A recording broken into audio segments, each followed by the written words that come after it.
The three victims in the Maquoketa triple homicide have been identified. 42-year-old Tyler Schmidt, 42-year-old Sarah Schmidt, and 6-year-old Lulu Schmidt. On July 22, 2022, a picturesque camping trip turned into a horrific nightmare at Maquoketa Caves State Park in Iowa. Behind the serene beauty of nature, an unspeakable crime unfolded, shattering the lives of two innocent families forever. Three members of the Schmidt family, Tyler, Sarah, and their 6-year-old daughter Lula, fell victim to a senseless act of violence, leaving their 9-year-old son Arlo as the sole survivor. The alleged killer was found dead at the scene, but the motive behind the brutal attack remains a haunting mystery. Let's examine the chilling events surrounding the Maquoketa Caves State Park massacre, a crime that has left a community shaken and searching for answers. At about 6:23 in the morning, the Jackson County Sheriff's Office and the Iowa Division of Criminal Investigation were summoned to the Maquoketa Caves State Park campground on the report of a shooting. When cops arrived, they uncovered 3 deceased bodies at a camper in the Maquoketa Caves State Park campground. 42-year-old Tyler Schmidt was the spouse of Sarah Schmidt, who was also 42. He grew up in Cedar Falls, Iowa, United States. Tyler's wife, Sarah, was born in Kansas City, Missouri, but lived much of her youth in St. Louis. She had 3 siblings. They both attended Truman State University in Kirksville, Missouri, and later lived in Lawrence, Kansas. Tyler was an IT software developer at Trevor Pay, an overland park headquartered in Kansas, while Sarah worked at the University of Kansas. The couple had 2 kids, Arlo Schmidt, who was 9 years old, and Lula Schmidt, who was 6 years old. In 2018, the family moved to Cedar Falls, and then Sarah started working at the community library. This family enjoyed the outdoors. They enjoyed trekking, Christmas activities, and camping. They started camping a year and a half before the sad incident. The children enjoyed the outdoors, so they made it a ritual to go camping. The Schmidt family went camping as usual on this day in Maquoketa Caves State Park. On July 22nd, the Schmidt family had set up their tent in the early morning at Maquoketa Caves State Park, ready to enjoy another camping trip. Tragically, before 6:30 a.m., an intruder entered their tent and killed 3 members of the family while they were asleep. The lone survivor was their 9-year-old son, Arlo, who managed to escape the horrific scene.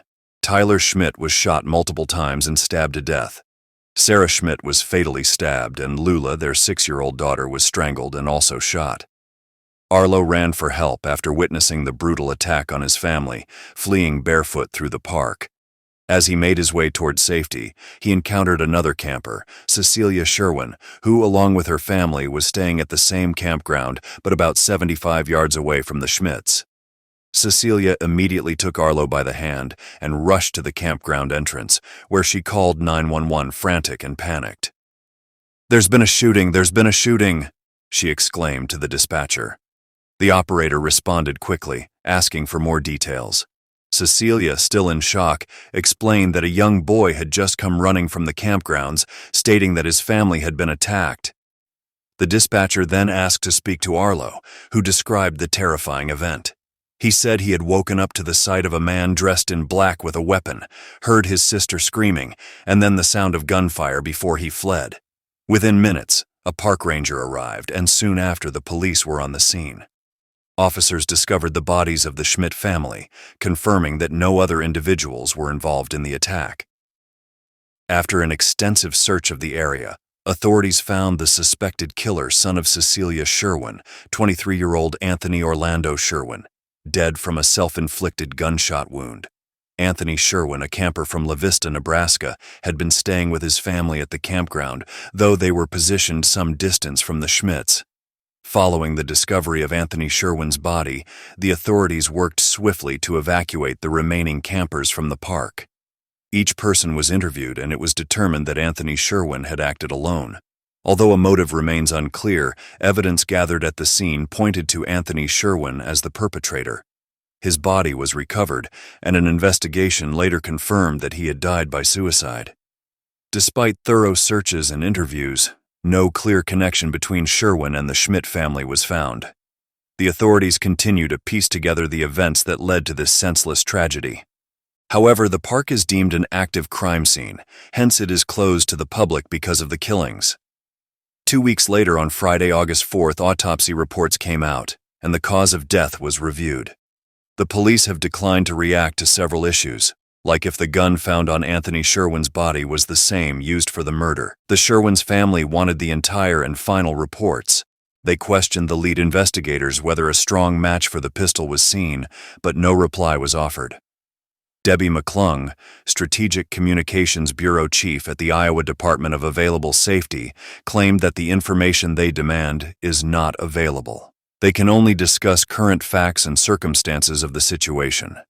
The DCI further declared that all evidence collected from the time of the occurrence to the present is strong enough to determine that Anthony Sherwin was the one who perpetrated the homicide, and he acted alone. The Sherwin's family don't believe it. Cecilia maintained that her son couldn't have been the killer. His character and the evidence revealed so far do not indicate that her son did the act. She said that. Arlo claimed that the offender wore black, but her son wore green that day since she had given the green shorts to him that day before the shooting as the only clean clothes remaining from traveling and camping. She also mentioned how distraught they were as parents to discover that their son is gone and not going back home with him is still very hard to grasp. She characterized her kid as polite, peaceful, sensitive, and an amazing student. She said he was an aspiring businessman, and she said that her son would never perform such an act. She sympathized with Arlo, expressing that she regularly thinks of him. The Sherwin's family moved on to independently seek an autopsy report for their kid, but the results made them even more perplexed. The police also declined to divulge the precise place in the park where Anthony Sherwin's body was recovered. The newspapers wanted information about the incident and tried to access various records. Despite their legal efforts to ensure transparency, they could not get the information they sought. Cecilia concluded that the Department of Public Safety was ignoring all requests. The police could not confirm if Anthony Sherwin had a criminal background. Online court records from Nebraska and Iowa showed no past criminal activities by him. The only record found was from July 2017, when Anthony Sherwin visited a police station to report that someone tried to use his insurance for dental work in Oklahoma. He later called the police to inform them that his insurance company had sent him someone else's bill. This record was provided by the La Vista Police Department. No motive for this terrible murder has been identified. The families of both the victims and the accused murderer confirmed that they had never met before. Mitch Mortvedt, Iowa, DCI, Associate Director from the inquiry, indicated that there was nothing they could demonstrate that caused anything other than the randomness of the murder. He also added that detectives have uncovered hints as to what the motive was, but don't want to reveal that information to the public. Matt Holden reports they can't discover any motivation so far. 4 days since the stunning murder-suicide shooting at Maquoketa Cave State Park, investigators are now drawing closer towards final conclusions on what transpired and final answers to everyone's queries. Mitch Mortvedt, with Iowa's Division of Criminal Investigations, has been on this case, and he says one baffling conclusion they could be moving towards is that the alleged killer, 23-year-old Anthony Sherwin, didn't know the people he killed whatsoever and may have carried out the killings with little motive. He further added, "At this moment, we have not been able to come across any form of interaction between him and the Schmidt family, nothing that caused it. As far as we know, again, after talking to his family that he was with his parents as well as other campers, the initial reaction was the evacuation of camps surrounding the state park. The executive assistant of the Christian camp, Beth Salek, said that Fridays are usually pickup days for campers at the Christian-focused camp. It is about 1.5 miles away from the Maquoketa Caves, but at 9:11 a.m., when the local law enforcement sent a notification to the directors that there was a violent murder situation at the state park, and they were asked to evacuate immediately, the plans changed. She added that their staff had told the campers that they were going to perform a surprise excursion to Little Bear Park in Maquoketa. They got the campers enthusiastic and loaded everyone on the bus. They did a superb job in making sure that the campers had no idea there was a chute problem trying to be uncovered going on 1.5 miles down the road, to prevent dread and terror.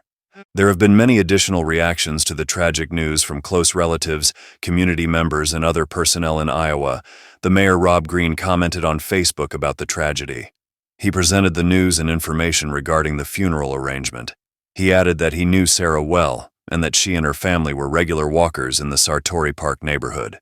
He also added that he was expected to work with her that week on a public library tech presentation. Green said that he was devastated by the killings and said that things were in the works about services and monuments. He further announced that the Cedar Falls Library would be closed on Saturday in July, when the tragedy happened, for the sake of the personnel who loved and worked with Sarah. He conveyed his condolences to Schmidt's numerous friends, neighbors, and co-workers as they struggled to digest the dreadful loss. After learning of the homicide, Maggie Mulhausen, a frequent patron of the Bluff Lake Catfish Farm restaurant, expressed her shock, saying that the atmosphere in the restaurant was much quieter than it would have been on a typical summer Friday.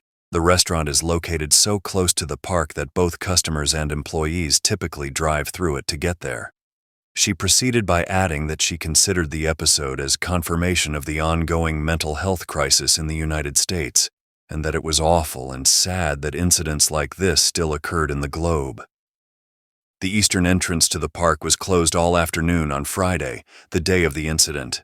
Armed DNR conservation officers were watching the gate.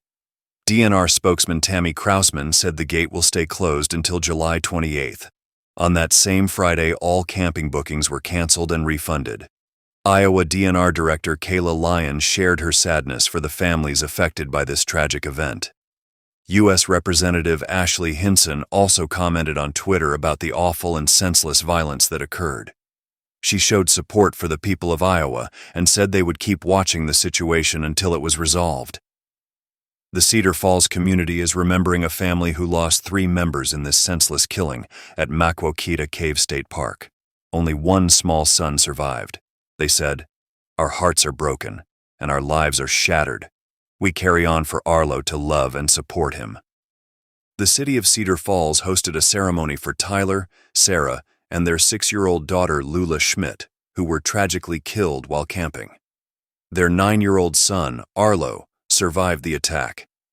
At the ceremony, family members shared fond memories of the Schmidts, describing them as outdoor enthusiasts and devoted parents. Tyler's employer praised him as a kind colleague and exceptional professional. Mayor Rob Green hoped Arlo would find comfort in the ceremony when he's older. Sarah's brother Adam said the family was innocent and unsuspecting. The shooter randomly chose their tent. They didn't know him, and he didn't know them. A memorial ceremony drew over 200 people, featuring stories and live streaming for distant loved ones. A temporary memorial was set up at the park.